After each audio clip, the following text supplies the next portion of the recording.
It was an average Thursday afternoon. A group of friends at the office here decided to make a Dnf Duel tournament, and people eagerly gathered around their monitors to watch the fight. Little did they know, the fighting game Boogeyman was about to strike. We've played a lot of DNF here at the office, and we decided the best way to celebrate Spectre's arrival was by hosting a friendly in-house tournament. So I sent invites out to the entire office, and the first 4 people to get back to me would get to play in a best-of-5 round robin with a best-of-7 finals. And all the usual suspects were game. We have Toby playing Crusader. He is known and feared amongst the office as one of the best players. Up next we have Adam, who is going to be playing Spectre, which was rather exciting, having never played them before. I was going to be playing Launcher, everyone's favourite gun-wielding maniac. But then we had a suspicious 4th entry, a grappler player playing under the name of D-Man. None of us were really sure who this D-Man guy was. None of us seems to work with him. No one knows what he does, what he looks like, but hey, we didn't think too much of it. He's probably in a different department, and apparently he's a bit of a rookie at the game. So none of us were that scared of an upset. That was until game 1. It was Adam Spectre versus D-Man's Grappler, and things got pretty vicious early on. Grappler thrown out a combination of acrobatic kicks and grapples, he started to dominate the space. But Adam is a veteran of Street Fighter and other fighting games as well. He's not going down without a fight, and due to some beautiful aerial play, he is able to snatch round 1. This was a short-lived victory, however. The aggression of Grappler started to increase more and more. Frothing at the mouth, he dominated the rest of the round, beating up Spectre at every opportunity, perfectly countering the enemy and setting up his own combos. The rumours had it this guy had never played DNF before or barely even touched it, but this looked like a man who had practiced this games for a week on end, and I started to get a little bit suspicious. But hey, this is Adam's first ever time playing Spectre, so maybe it's a bit of beginner's luck, and at the same time, you know, Adam's playing a brand new character, so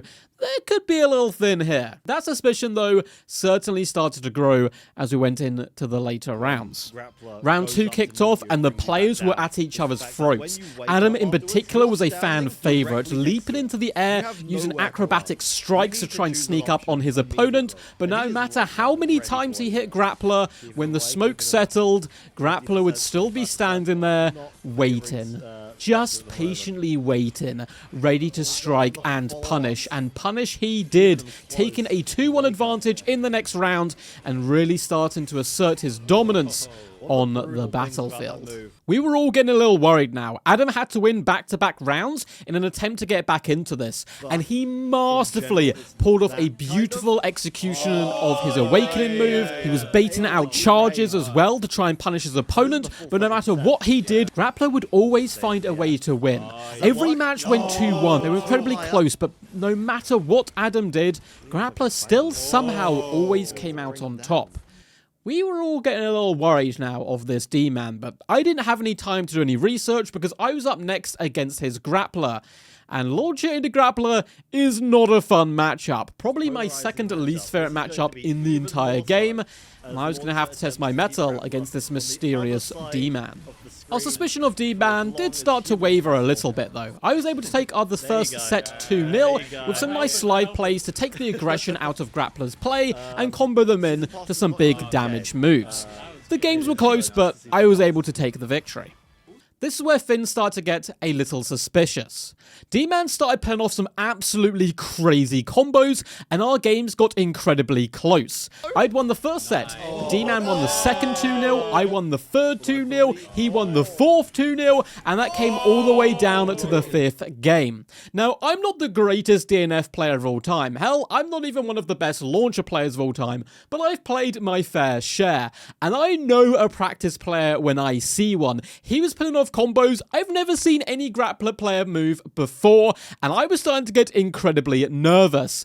And our games became this gigantic grind fest. It lasted so long this set, but at the end of the final round, only Grappler was remaining, and I had indeed been defeated. This was indeed worrying for all of us. Who was this mysterious man? Why does no one seem to know what he looks like or what he even does? And how come he seems so practiced at this game, yet no one in the office, let alone the DNF community, have ever heard of D-Man before? We had a break at this point, and I decided to sneak off into the office and try to take matters into my own hand. I asked everyone, managers, executives, just anyone I could grab in the office, who is D-Man? Who is this man, and how is he destroying us all? And I got no answers. No one knows who this man is. Dude's a ghost. No one's worked with a person called D-Man before. At this point, I am losing my goddamn mind. But there's no time for any more investigation, because Grappler is up next against Toby's Crusader. This set was equally crazy. First, Toby takes a 2-0 lead in the series, but then D-Man is able to bring it back to 2-all. And if I'm being honest here, Toby's only really keeping in this fight due to that guy's insane ability to hit 5,000 specials every tournament. It's borderline annoying how good that guy is at hitting specials. He did it over and over and over again, and even the elusive D-Man wasn't able to compete with that for long. But despite that, he started to gain the upper hand, coming back into this set in a pretty insane way. In the end, it came down to just a few hits, but Toby was able to claim victory and defeat D-Man in this final set. But it was insanely close. I've seen Toby win tournaments with Crusader before, but this D-Man comes in, barely having ever played the game before apparently, and is able to push him all of the way. I'm not having it. Something's going on with this D-Man. He's like the fighting game boogeyman or something, because he appears out of the blue and starts taking names, and he's not out of this tournament yet. With 2 wins on the board, he's most likely going to be making it into the finals. But finally, it is time for some normal games without this crazy D-Man dude around. We're going to finish the rest of our sets. And up first, it is Adam Spectre versus Toby's Crusader.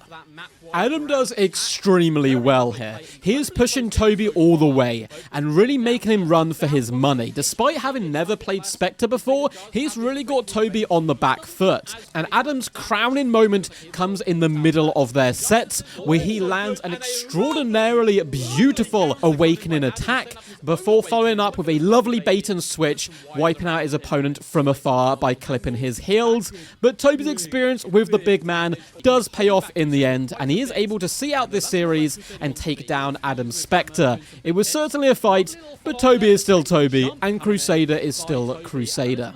So Toby snuck through with a 3-2 win, incredibly close, but relying on those old school combos that he's mastered, and no one has seemed to be able to counter them yet.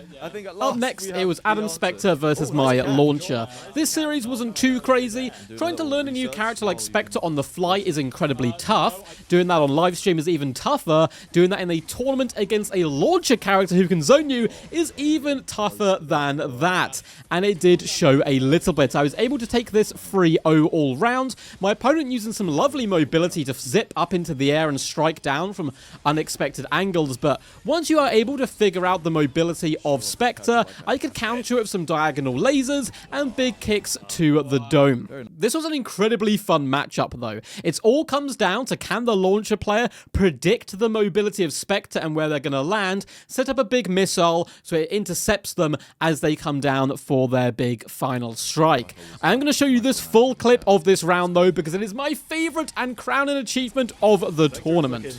Oh my god. I only played her for a little bit. She is a lot of fun so far. Yes, EU PlayStation codes of the season pass. They work in the UK? Yeah, I don't think I don't think Sony Interactive yeah, this is an EU and UK code. Yeah. Damn. Yes, a perfect KO. It felt so good to get this, and my confidence was soaring. Yeah, I had a bad time against Grappler, but hey, that's a bad matchup for me. I don't enjoy that. My confidence is feeling good right now. But that very quickly evaporated when I realized I had to take on Toby's Crusader, my least favorite matchup in the entire game. Crusader hits like a truck on roids, and he has so much HP, he is basically drowning in it. This was not going to be a fun time, and I had to win to have a chance of getting to the finals. If I won, that would leave me, Toby, and D-Man all on 2 victories, and hopefully we could figure out a way where I could sneak in to that final best of 9. This match was long. So long. It dragged on for ages. A grind fest if ever there was one. Toby took round 1 and 3, and I took round 2 and 4, leaving us all the way down to the final set of the match. And we were both mixing up our playstyles quite a bit throughout this. I was getting very aggressive with launcher, going in for a load of grapples and close range play, where Toby was utilizing some of his range options, javelins as well as those lightning balls. It was incredibly tense, for this could decide the fate of the final of the tournament. Our games seem to be going incredibly close. Every set is going the distance, and at the end of every fight, our HP is right down in the low red. This is the best I have probably ever played against Toby's Crusader with my launcher. And then we get to the final set, and I get washed, like, badly. It is not even close. Toby takes this 2-0, and I barely do any damage. And just like that, I am out of the tournament. I'm not too disappointed though. It was incredibly fun to play in the tournament, and then we still have the final. That's going to be between Toby's Crusader and D-Man's Grappler. While we're setting up the final, I start making some phone calls. I'm calling my manager, I'm calling my manager's manager, I'm speaking to the rest of the video team, trying to find out who this D-Man is. And still, absolutely nothing. No one will tell me anything, no one knows who he is, and at this point, I'm getting a little suspicious. This guy doesn't even work in our office and has somehow just found his way into this tournament. Before I can do more digging, however, the final begins. The start of this final is explosive. It looks like D-Man really took that loss to Toby earlier pretty hard, and has certainly been practicing in the meantime, because he exploits one of Toby's biggest weaknesses, his preference to block low. Coming with some big aerial kicks, D-Man dominates the start of this final, so badly that he takes the first 3 sets in a row. 3 sets against Toby's Crusader. 3 sets against Toby's Crusader. That's impossible. No one does that. Literally no one. This is an absolute stomping. It was so bad, Toby actually considered switching characters mid-tournament. Toby has never switched off Crusader in a tournament before. But this story's not over yet. Toby finally figures out a counter to the aggressive grappler play. He just has to stand there and scream with pure frustration and rage like a Super Saiyan, throwing grappler back against the wall. Now this uses up a lot of his resources, but it completely counters a lot of what D-Man's been doing so far, and miraculously, Toby fights back to win a set after set after set. It is 3-all, and the boogeyman has been brought out into the light. D-Man found out as perhaps a con artist, not the amazing fighter we thought he was. But then things take a turn once more. The next match is arguably the craziest thing I have ever seen in a DNF tournament. D-Man goes down to 0 HP, but still refuses to die. Turns out you can't kill what is already dead, and despite being on 0 HP, he somehow gets the victory. He's breaking the laws of physics, he's breaking the laws of nature, he's breaking the laws of everything. How is this man still alive? And all of a sudden, our suspicions are true.